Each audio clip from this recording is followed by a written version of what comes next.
Hello friends, मैं JP Rathore और आपका स्वागत करता है अपने चैनल सिग्मा टेक्निकल मैथ्स में।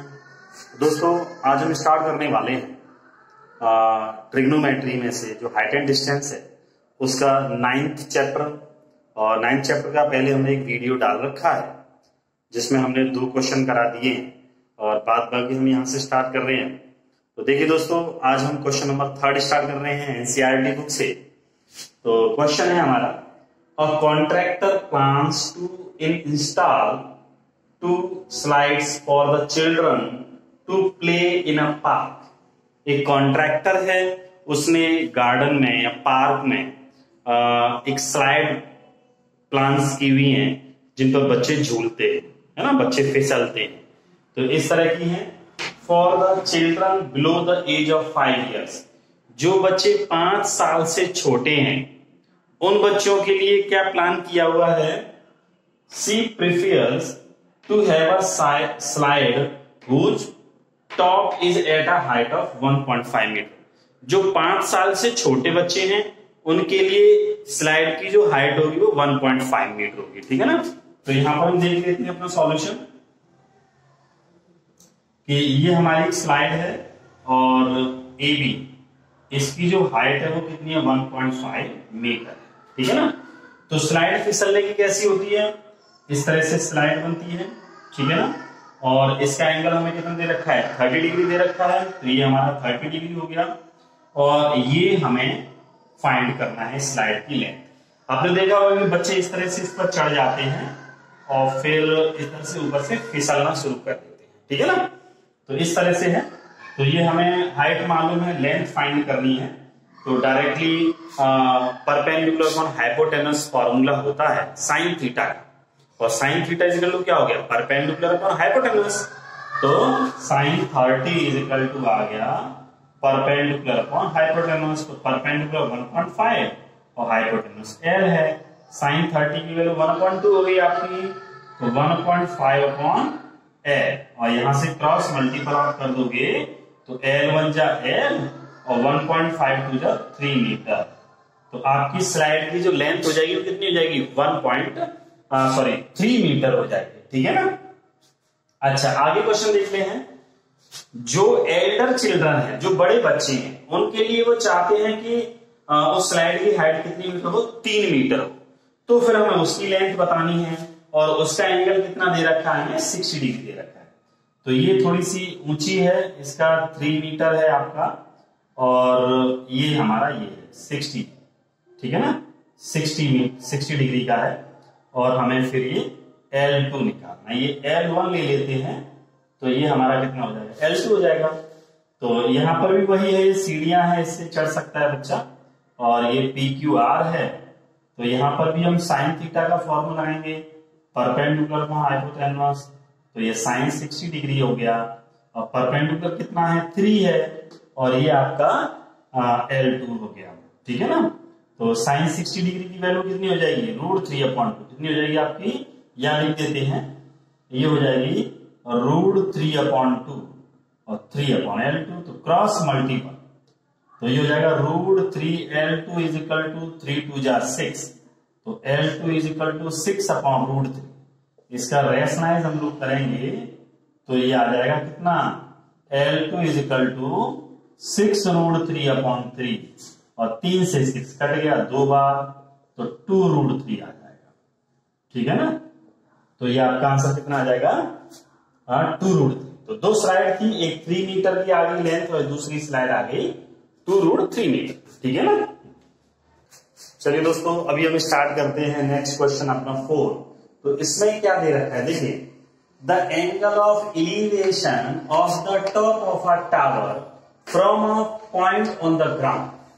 Angle of elevation, angle of elevation क्या है? ग्राउंड से ऊपर देखने को, ठीक है ना।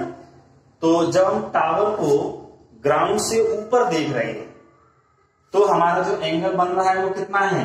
30 डिग्री है, और वो पॉइंट कितनी दूर है? जो उसके टावर के फुट से दूरी पर है वो 30 मीटर है। तो देखिए, यहां से सॉल्यूशन हम लोग करते हैं। ये हमारा एक टावर है, ए बी टावर है, ठीक है ना।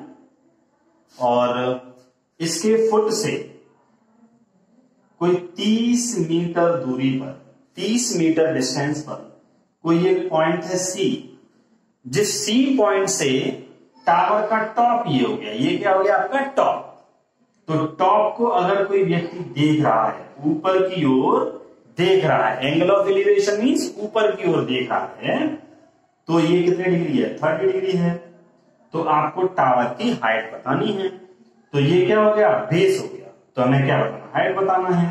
तो tan theta is equal to आ जाएगा कितना, परपेंडिकुलर अपॉन बेस।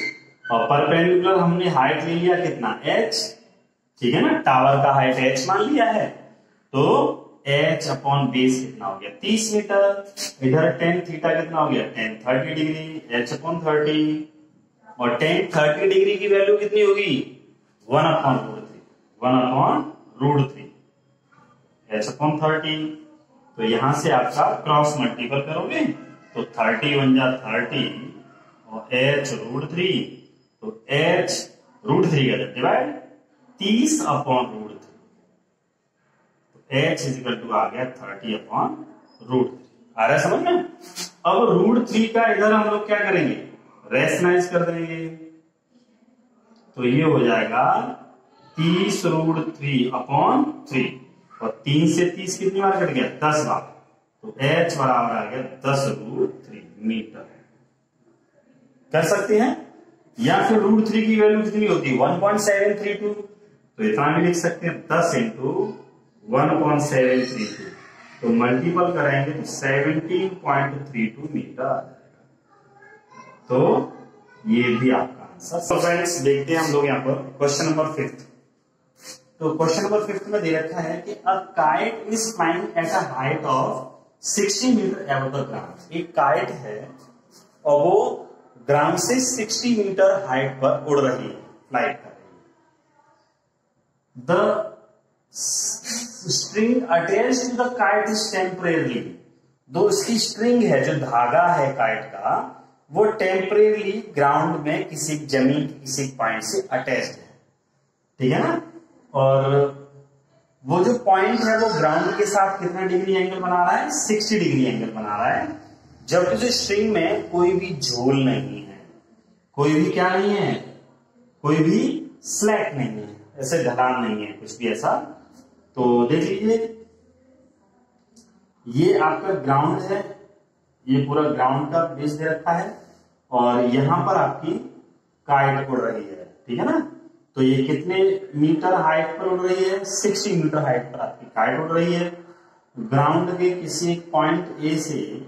और यहां पर क्या है, ये एंगल बन रहा है, जो कि कितने डिग्री का बन रहा है आपका, 60 डिग्री का ही बन रहा है, ठीक है ना। अच्छा, और हमें ये धागे की लेंथ बतानी है, उस स्ट्रिंग की लेंथ बतानी है, ठीक है ना। ये काइट हो गई, पतंग है आपकी, और ग्राउंड से 60 मीटर ऊंचाई पर उड़ रही है, और धागा उसका कहां पर, यहां ग्राउंड पर किसी पॉइंट पर स्ट्रिक्ट है, उसी जगह पर बंधा हुआ है, और ये आपका धागा हो गया। तो धागे की लेंथ बतानी है।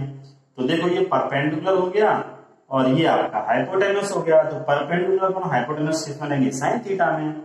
तो आपका हो जाएगा sine 60 degree equal to perpendicular hypotenuse. तो परपेंडिकुलर 60 है अपॉन कितना, एल हो गया। तो साइन 60 की वैल्यू √3/2 और 60 अपॉन एल।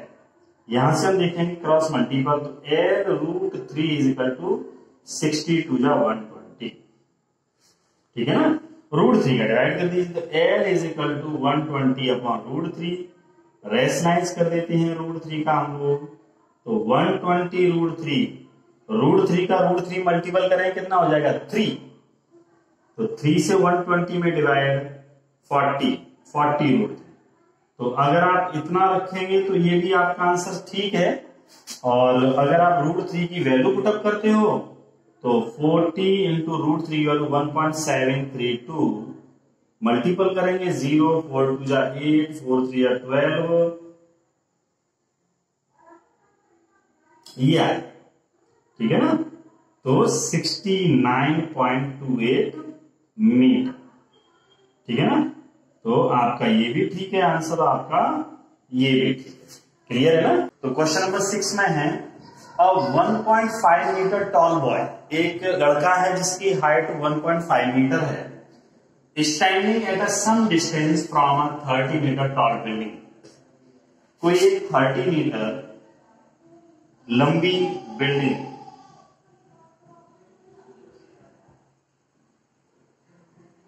के ग्राउंड से कुछ दूरी पर एक लड़का खड़ा हुआ है यहां पर, जिसकी हाइट कितनी है आपकी 1.5 मीटर है। ठीक है ना? यहां से ये इस बिल्डिंग के टॉप को देख रहा है। ठीक है ना? ये लड़का है एक, यहां से ये देखेगा तो कहां पर एंगल बनेगा? इसकी आंख पर बनेगा। तो ये एक लंबा लड़का है ना, ये वाला। तो यहां से वो टॉप को देखता है तो कितना एंगल बन रहा है इसका? 30 डिग्री बन रहा है। लेकिन ये टावर की तरफ, बिल्डिंग की तरफ इधर कुछ दूरी तक आता है और कुछ दूरी वॉक करने पर ये यहां आ जाता है। तो यहां से इसकी आंख पर जो एंगल बनता है वो 60 डिग्री बनता है। ठीक है ना? तो ये 30 डिग्री बन रहा है, ये 60 डिग्री बन रहा है। तो यहां से यहां तक वो चल करके आया, वो कितनी डिस्टेंस थी आपकी? ये हमने x मान, कितना मान लिया हमने? ये x, और इसको हमने मान लिया y। ठीक है ना? ये तो a b c d e और इतना है आपका ये पॉइंट f। ठीक है? तो अगर ये टोटल हाइट हमारी 30 मीटर है तो 1.5 मीटर नीचे लड़का हो गया, तो ये कितना बचा आपका? 28.5 मीटर। ठीक है ना? ये हो। तो आ रहा है समझ में? अब हम क्या करेंगे, हमें ये बताना है, हमें क्या बताना है? x बताना है। ठीक है ना? तो क्वेश्चन में ये बोला गया, एक बार फिर से बता देता हूं कि एक 30 मीटर लंबा कोई एक बिल्डिंग है, उसके ग्राउंड से कुछ दूरी पर पॉइंट डी पर एक कोई लड़का खड़ा हुआ है, उसकी हाइट 1.5 मीटर है। जब वो यहां से उस बिल्डिंग के टॉप को देखता है तो उसकी आंख पर जो एंगल बनता है वो कितना है? 30 डिग्री है। और जब वह कुछ दूरी इधर walking distance, walking toward the building, यानी कि बिल्डिंग की और कुछ दूरी वॉक करता है, तो वो x दूरी वॉक करता है, तब जाकर के वो एंगल कितना डिग्री बन रहा है? 60 डिग्री बन रहा है। ठीक है ना? और अब बताइए कि उसने कितना वॉकिंग डिस्टेंस कितनी है। तो चलिए दोस्तों स्टार्ट करते हैं हम लोग। सबसे पहले इस छोटे वाले ट्राइंगल में ले लेते हैं AFE, इन ट्राइंगल AFE। तो यहां पर हमें बाई मालूम है, बाई फाइंड करना है, ये 28.5 है। तो tan 60 degree is equal to 28.5 upon कितना? बाई tan 60 की वैल्यू √3 हो जाती है।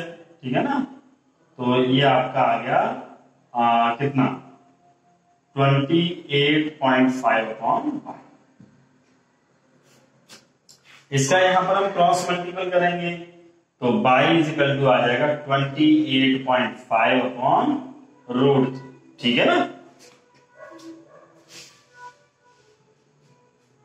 हाँ, चलिए देखिए, अब यहां से हमें ये तो बाई के लिए इतना छोड़ दीजिए।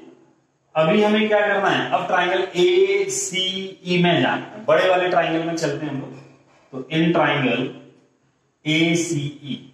ACE में जाएंगे तो tan 30 degree is equal to perpendicular कितना हो गया? AE हो गया, और बेस अब आपका टोटल हो गया यहां से यहां तक x प्लस 1।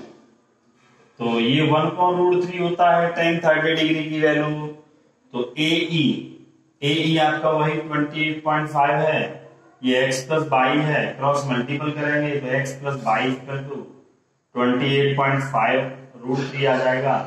बाई की यहाँ वैल्यू पुट अप कर दीजिए, x plus 28.5 √3 is equal to 28.5 √3। इसको आप इधर ले जाइए राइट में, तो x is equal to 28.5 √3 minus 28.5 upon √3। ठीक है ना? तो इसका इसमें मल्टीपल करेंगे √3 हो जाएगा, तो 28.5 इंटू 3 माइनस 28.5 अपॉन √3, ठीक है ना, अपॉन x, ये इक्वल x हो गया हमारा। यहां से 28.5 आप कॉमन ले लीजिए, तो कितना आ जाएगा आपका 3 माइनस 1, और 28.5 ये आ गया 2 अपॉन √3, तो इसमें हम 3 में से क्या 2 बचा, तो इसका रेशनलाइज कर दीजिए √3 अपॉन √3, तो ये आ जाएगा 28.5 इंटू 2√3 अपॉन √3 इंटू √3 कितना हो गया 3, और 3 से इसको आप कट कर सकते हैं, 3 9 जा 27, 3 5 जा 15 इंटू 2√3, अगर आप मल्टीपल करोगे तो 19√3 आपका आंसर आ जाए। तो इतनी डिस्टेंस, वॉकिंग डिस्टेंस चला तब उसका